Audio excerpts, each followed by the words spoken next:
kuko ari we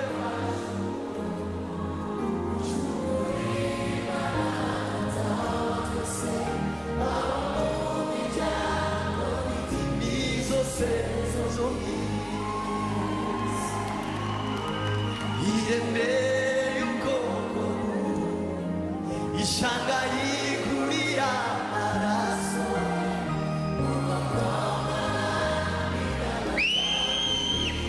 There's a kidogo tu volume. Is that better? Yeah. Stephen Leto, can see you. Nisana. Us in the team that has now commonly been referred to as the People's Loyal Opposition. So my colleagues are fully behind this statement.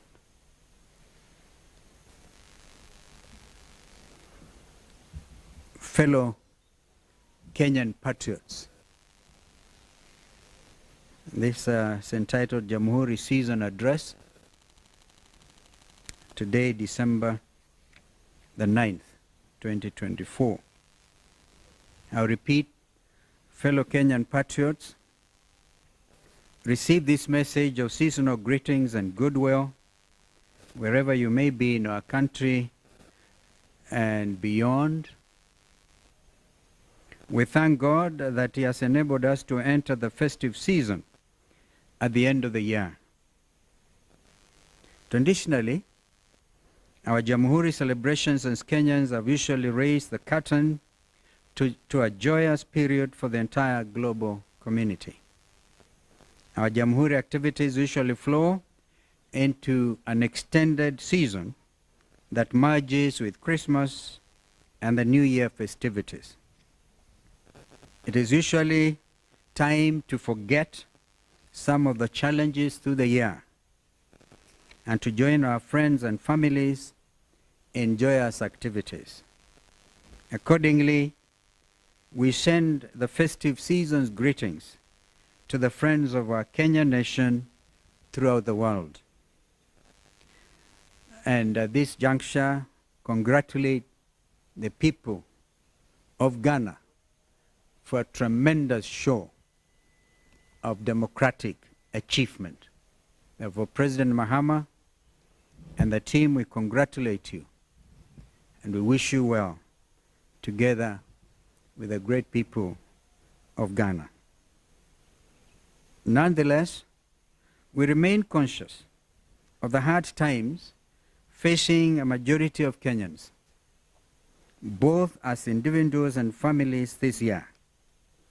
It has been a very difficult season marked by huge unemployment, heavy taxation, confusion in healthcare, lack of direction in education because of the unclear direction in the rush implementation of the CBC education, oppressive university education funding, insecurity, impunity, state opulence, and a rigid government that does not listen to anybody.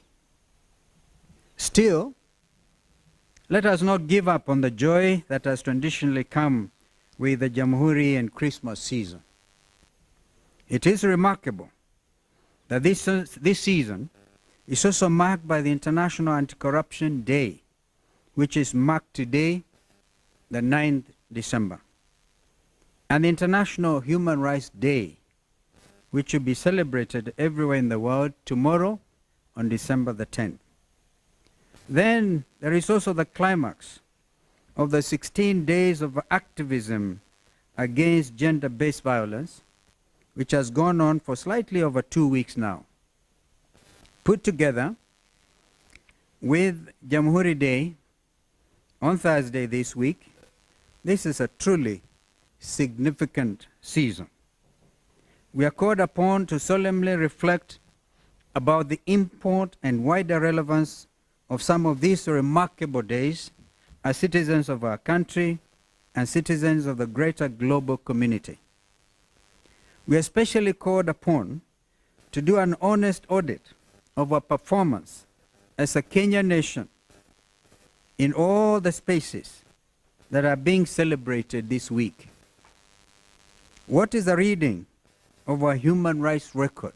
For instance, what are we doing about winning the war against gender-based violence? What is the state of our self-determination as an independent nation? And what have been the dividends of independence through the years? What gains have been made, if any, under the Kenya Kwanza regime? How have state authorities cushioned the citizens to give them meaningful comfort in what is traditionally a season of celebration after odious labor throughout the year? We regret that little of the ending year has brought us any good as a people. Our collective national life has been troubles, and nothing but troubles. There is indeed very little to celebrate under the Kenya Kwanza regime that must make the heroes of our independence turn in their graves. The present regime stands for negations and reversals of all the promises and hopes of Jamhuri in 1963.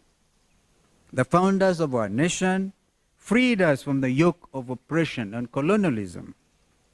This regime is keenly bent on reversing this gain by restoring both physical and psychological torture. Our human rights record is at an all-time low.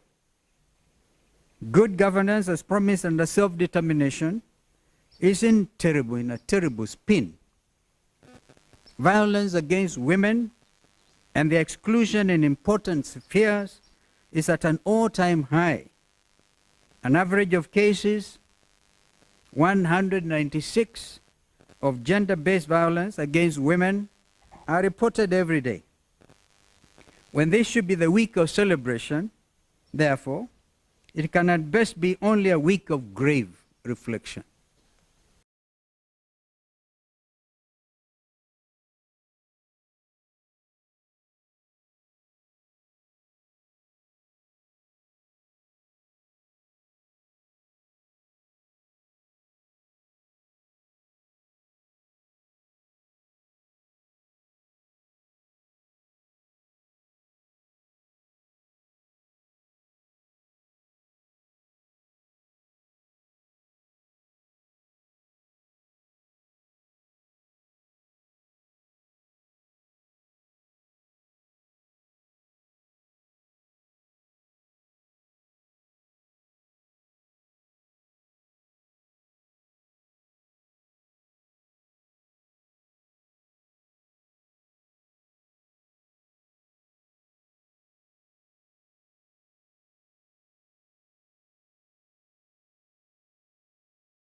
by the state.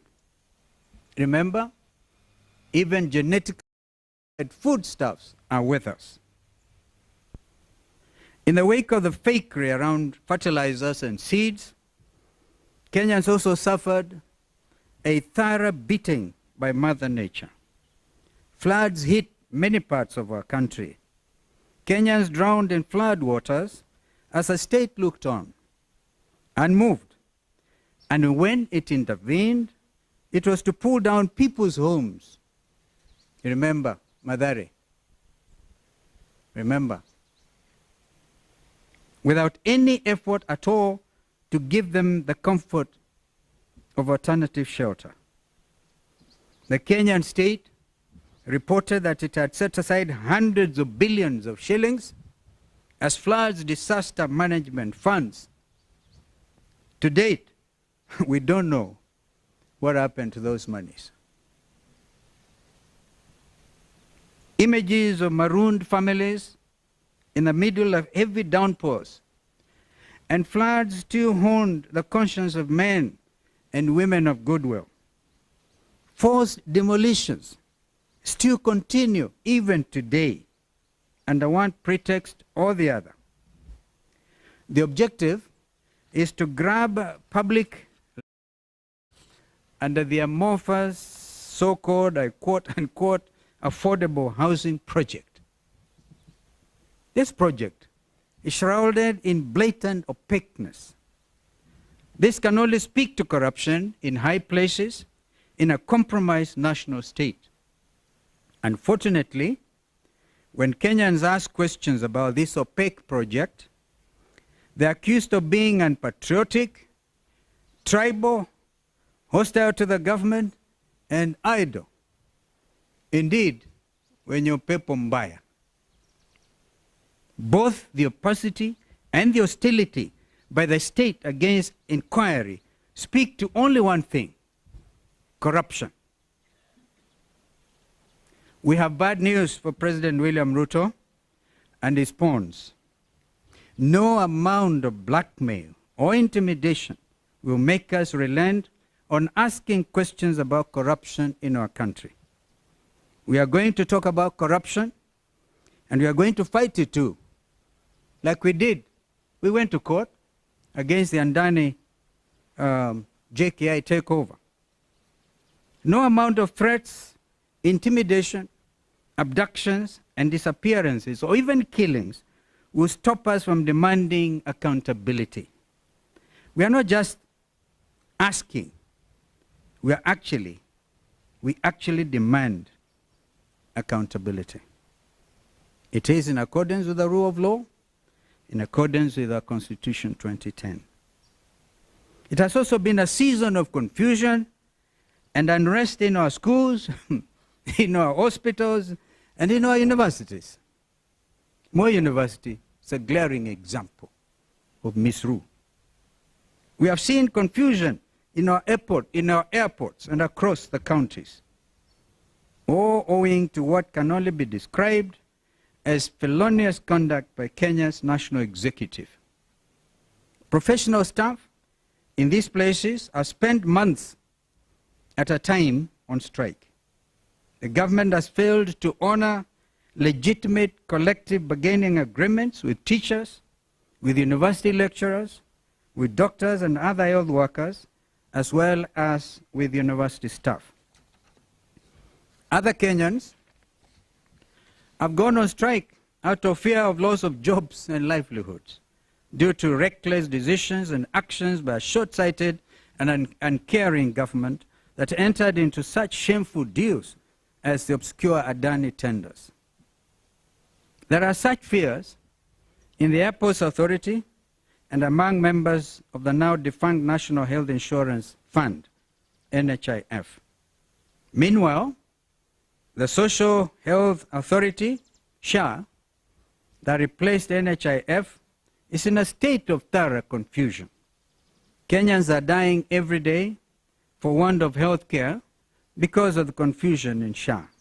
Was this SHA intended in the first place as a scam? Almost as if it has been in the grip of some mysterious forces from the spiritual world, Kenya Kwanza is visiting untold atrocities upon its citizens. This has been the season of abduction, disappearance, torture, and killing of Kenyan youth. In all this, the government has feigned ignorance. The year we are about to end will be recorded for the battering in the streets and for the killing of our Gen Z youth. Their only sin was that they came out to exercise democratic self-expression and to stage peaceful protests against an untrustworthy regime that has gone rogue. And how did the regime act? They did a parallel of goons to turn otherwise peaceful, legitimate protests upside down. Our youth protested against oppressive tax policies and against bad financial laws and practices. They demonstrated against shameless displays of opulence and of corruption in high places in government. For this, they were battered, their heads were violently opened in the streets. Those pictures outside the National Assembly are still fresh in the minds of Kenyan parents. Their lives were taken away in the prime of youth. They were shoved into gunny bags and thrown into dump sites like bad rubbish. What government does this anywhere in the world in the 21st century? I recall when we had to go and join the people of Embakasi South and witness that terrible, terrible sight. If it was a responsible government, by now they would have sent the Army, National Youth Service to clean up that mess. But do they care? This regime is determined to reverse the democratic gains that Kenyans have made over the years.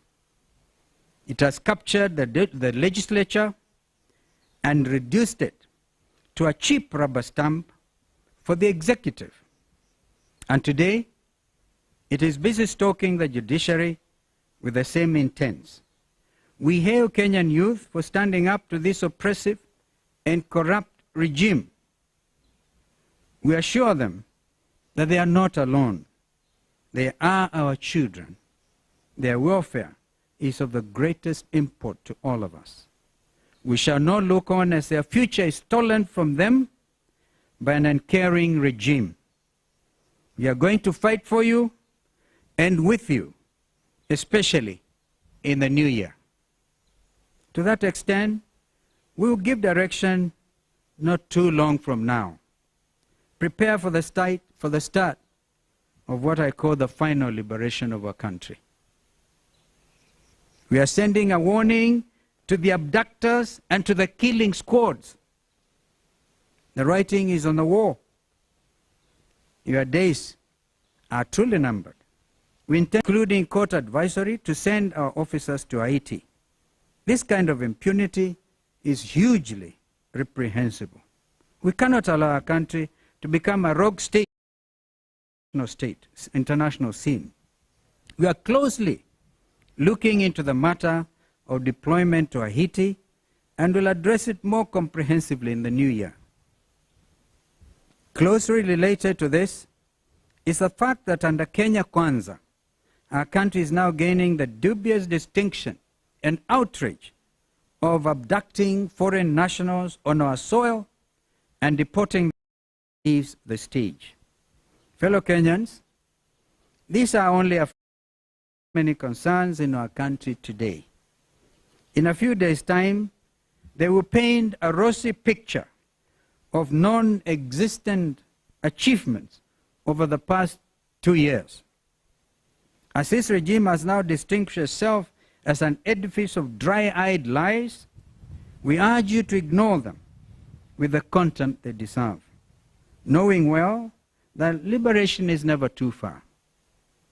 Our day as Kenyans is coming. Otherwise, we wish you a peaceful and reflective festive season. May God bless you. May God bless our country, Kenya. Amen. Yes, sir. And I want to really be, if you notice the tone of my presentation, it really does not call for a lot of questions. I want you to digest. I want you to digest what I've just said. Please don't dilute it with your questions. Some of those questions have been addressed. But let me hear you, sir. Yes, sir.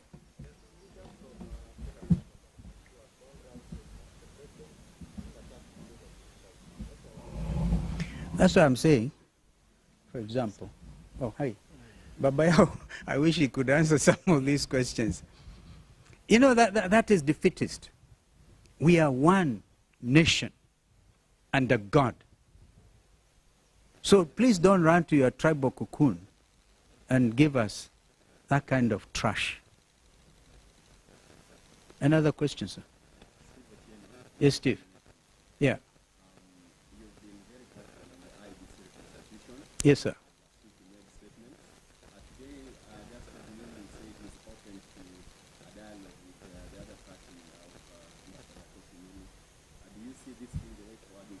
They have wasted a lot of time. Let them withdraw the case that is, I said it, state-sponsored through a judge in Kiambu, user-friendly. Let him remain, or let her remain nameless. But she knows what she has done, because that was a tactic in order to delay the reconstitution of the panel in the first place, and then the IEBC.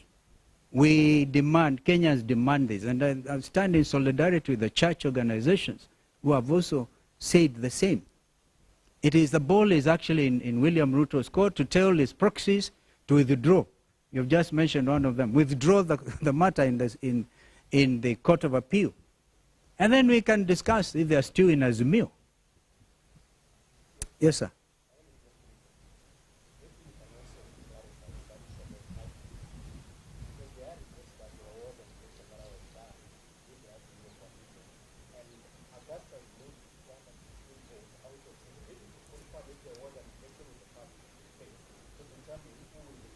So first of all, an election based on what law? Number one. And number two, even if there was, all right, these matters were canvassed before the judge who had the matter. For example, that Augustus is a young man I know, okay? And I'm always ready to talk to him. He's one of us. But he should not allow himself to be used, because he knows the party he represents does not have one member of parliament, or indeed an MCA, maybe an MCA, because the law is very clear that it should be parties with representation in parliament, taking into account as well gender. That matter was canvassed before the judge and a ruling issued. That is what they have rushed with the assistance of Kenya Kwanza to appeal. And because National Assembly had 1 week since the matter was adjudicated upon by a judge, Azimio given 48 hours to give a name, which we did within that stipulated time. Therefore, my brother, Speaker Wetangula, being the chair of Parliamentary Service Commission, should have acted with that 1 week. But gerrymandering, buying time, so they can allow Muli to go to the Court of Appeal, which is what they did. That is the absolute truth. And if Muli as any member of parliament, his party as a member of parliament, then we will also hear. Because that was what was clearly adjudicated. This attempt, therefore, to blame Wiper, to blame me, is completely hogwash, I'm sorry to tell you. It doesn't stand in the face of what is lawful, what the courts have done.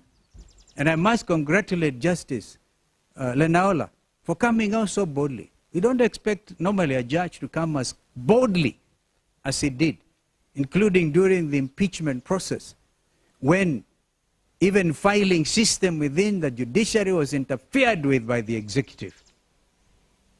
But those are matters that I think will be dealt with in court. Which I was privileged to co-chair along with the member for that NADCO report had 9 pieces of legislation which were supposed to be passed expeditiously in Parliament. In fact, the speed with which they impeached Gachagua could have been employed, I've said that before, to implement the recommendations of NADCO. The appointing authorities were 2, William Ruto and Raila Amolo Odinga. I was answerable to Raila Odinga, but we gave the report to both of them.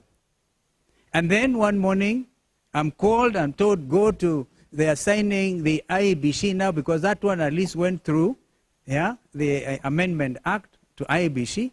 One would have expected they amend it when they said, okay, we have now signed into law the Amendment Act of IEBC, that they were going now to move with speed. But instead, putting all manner of clogs and showing political bad faith. That is what I can call it. In fact, my worry now is what happens, because Raila and William Ruto are supposed to consort and agree on who becomes the chairperson of IEBC. We made it so easy for my friend Raila Odinga. I hope he can stand strong and act for once in the best interest of Azimio. Because when I last checked, I was still in Azimio. And the leader is Raila Odinga, who appointed me to NADCO. We need to be able now to act in the best interest of this country. This matter of IBC is the most urgent issue. The people of Banisa constituency lost their member of parliament over a year ago. They're still waiting for a by-election. And others. Why disenfranchise Kenyans? Because of political expedience. But as I said, I invite you, maybe I can share with you some of my thoughts on why the delaying tactics. And if we do that, do not record me and forward to Itumbi. People are desperate, absolutely desperate. Yes, sir.